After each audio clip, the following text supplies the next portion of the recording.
Selamat pagi, Bu. Perkenalkan, saya Magdalena Nathaniel Mentobing dengan NIM 3322401004 akan mempresentasikan kasus pengelolaan dan ancaman bencana di wilayah pesisir dan pulau-pulau kecil dengan studi kasus Pulau Mapur, Kabupaten Bintan, Kepulauan Riau. Nah, kita langsung saja masuk kepada latar belakang dari eh, presentasi ini.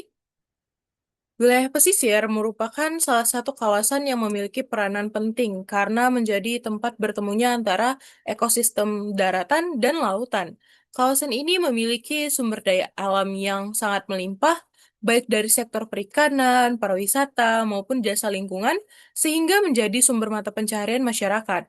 Namun, di sisi lain, wilayah pesisir ini juga merupakan kawasan yang paling rentan terhadap ancaman. Nah, ancaman tersebut dapat berasal dari faktor alam maupun aktivitas manusia. Nah, faktor alam itu sendiri seperti abrasi, banjir rob, kenaikan muka air laut, dan perubahan iklim. Maupun akibat manusia itu yang kurang memperhatikan keberlanjutannya lingkungan yang ada di sekitar pesisir. Oleh karena itu, perlu dilakukannya pengelolaan wilayah pesisir yang mampu menyeimbangkan antara pemanfaatan sumber daya dengan upaya konservasi. Salah satu wilayah yang menggambarkan kondisi tersebut yaitu adalah Pulau Mapur ini, yang menjadi studi kasus dalam presentasi ini. Nah, kita masuk kepada slide berikutnya, yaitu pengertian wilayah pesisir dan pulau-pulau kecil. Wilayah pesisir ini merupakan daerah peralihan antara daratan dan lautan yang saling dipengaruhi oleh proses alami maupun aktivitas manusia. Karena menjadi daerah transisi, perubahan yang terjadi di daratan maupun di laut akan saling mempengaruhi kondisi pesisir.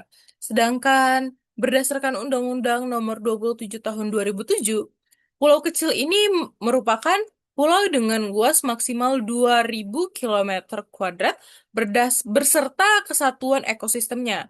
Nah, pulau-pulau kecil ini memiliki karakteristik berupa luas wilayah yang terbatas, sumber daya yang terbatas, serta tingkat ketergantungan masyarakat terhadap sumber daya alam yang tinggi. Oleh karena itu, pulau kecil menjadi wilayah yang lebih rentan terhadap perubahan lingkungan maupun perubahan iklim. Nah, pengelolaan wilayah pesisir ini merupakan suatu proses yang mencakup perencanaan, pemanfaatan, pengawasan, hingga pengendalian sumber daya pesisir secara terpadu. Nah, tujuan utamanya itu bukan hanya memanfaatkan sumber daya alam, tetapi juga menjaga kelestarian ekosistem, meningkatnya kesejahteraan masyarakat pesisir, dan mengurangi resiko bencana. Dalam pelaksanaannya, terdapat beberapa prinsip penting, yaitu keberlanjutan, keterpaduan antar sektor, partisipasi masyarakat, konservasi ekosistem, dan adaptasi terhadap perubahan iklim. Kelima prinsip tersebut saling berkaitan agar pembangunan pesisir dapat berlangsung secara berkelanjutan.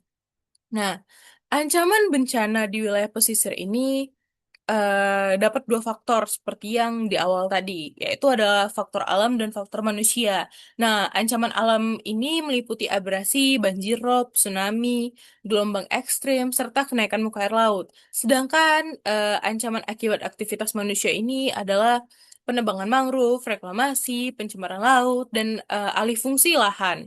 Nah, jika ancaman-ancaman tersebut tidak dikelola dengan baik, maka akan menyebabkan kerusakan ekosistem pesisir, hilangnya garis pantai, menurunnya produktivitas sumber daya laut, serta meningkatnya kerentanan masyarakat terhadap bencana. Nah, dalam pembahasan kali ini, saya mengangkat studi kasus Pulau Mapur, yaitu pulau yang berada di Kecamatan Bintan Pesisir, Kabupaten Bintang, Kepulauan Riau. Nah, Pulau Mapur ini dipilih karena salah satu pulau kecil yang memiliki karakteristik sangat sesuai dengan materi pengelolaan wilayah pesisir ini. Berdasarkan penelitian dari Syaputra 2025, Pulau Mapur ini memiliki luas sekitar 44 km² dengan jumlah penduduk sekitar 1.054 jiwa atau 267 kepala keluarga. Nah, mayoritas masyarakatnya bekerja sebagai nelayan, sehingga kehidupan mereka sangat bergantung pada kondisi ekosistem pesisir. Nah, pulau ini juga memiliki ekosistem mangrove, padang lamun, dan terumbu karang yang berfungsi sebagai habitat berbagai biota laut sekaligus pelindung alami pantai. Akan tetapi, karena ketergantungan tersebut, serta kondisi geografisnya, sebagai pulau kecil, Pulau Mapur ini memiliki tingkat kerentanan yang tinggi terhadap dampak perubahan iklim. Nah, permasalahan yang terjadi di Pulau Mapur ini, menurut dari penelitian Syaputra dan rekan-rekan tahun 2025, perubahan iklim di Pulau Mapur ini dapat dilihat dari beberapa indikator iklim. Yang pertama adalah curah hujan. Data BMKG menunjukkan bahwa selama periode 2019 hingga 2023, pola curah hujan mengalami fluktuasi yang cukup tinggi. Bahkan terdapat bulan dengan curah hujan hampir nol. Sementara pada waktu yang lain mencapai sekitar 600 mm, sehingga musim hujan menjadi sulit diprediksi. Nah, indikator keduanya itu adalah suhu udara. Walaupun suhu rata-ratanya masih berada di kisaran 26 hingga 28 derajat Celcius, perubahan pola suhu ini tetap mempengaruhi kondisi lingkungan pesisir. Nah, selanjutnya itu ada pengaruh dari suhu permukaan laut yang menunjukkan kecenderungan meningkat dalam jangka panjang. Nah, kenaikan suhu laut ini dapat memicu gangguan pada ekosistem terumbu karang dan menurunkan produktivitas perikanan. Selain itu juga, di penelitian ini juga menemukan adanya fluktuasi kecepatan angin yang cukup tajam, terutama pada akhir 2020 hingga awal 2021, serta kembali meningkat pada tahun 2022 hingga 2023. Kondisi tersebut menunjukkan semakin seringnya kejadian cuaca ekstrim yang dapat mengganggu aktivitas nelayan. Nah, dampak yang terjadi itu kita dapat melihat dari sisi lingkungannya, yaitu kenaikan suhu laut dan perubahan kondisi iklim yang menyebabkan ekosistem mangrove, padang lamun, serta terumbu karang menjadi lebih rentan. Selain itu juga adanya potensi abrasi pantai yang semakin meningkat. Jika dilihat dari sisi sosialnya, cuaca ekstrim membuat nelayan memiliki waktu melaut yang lebih sedikit karena kondisi laut yang tidak aman. Lalu dilihat dari sisi ekonominya, berkurangnya aktivitas melaut yang menyebabkan hasil tangkapan ikan menjadi menurun, sehingga pendapatan masyarakat ikut menurun. Mengingat sebagian besar masyarakat Pulau Mapur menggantungkan hidup pada sektor perikanan, dampak ekonomi ini cukup besar.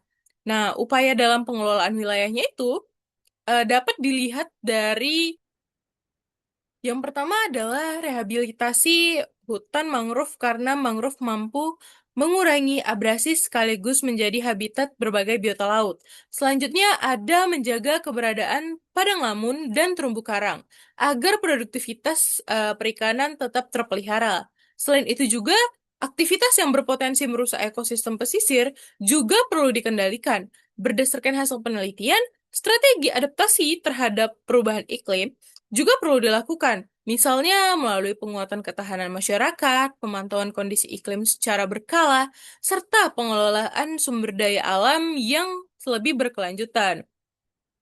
Nah, keterkaitan studi kasus ini dengan pengelolaan wilayah pesisir itu dilihat dari kasus Pulau Mapur ini menunjukkan bahwa pengelolaan wilayah pesisir tidak hanya cukup berfokus pada pemanfaatan sumber daya alam, tetapi juga harus mempertimbangkan nih dampak perubahan iklim melalui upaya konservasi, adaptasi, serta peningkatan ketahanan masyarakat pesisir. Selain itu juga kegunaan data ilmiah Selain itu juga penggunaan data ilmiah, teknologi pemantauan lingkungan, dan informasi iklim yang sangat penting untuk mendukung pengambilan keputusan sehingga pengelolaan wilayah pesisir dapat dilakukan secara lebih efektif dan berkelanjutan.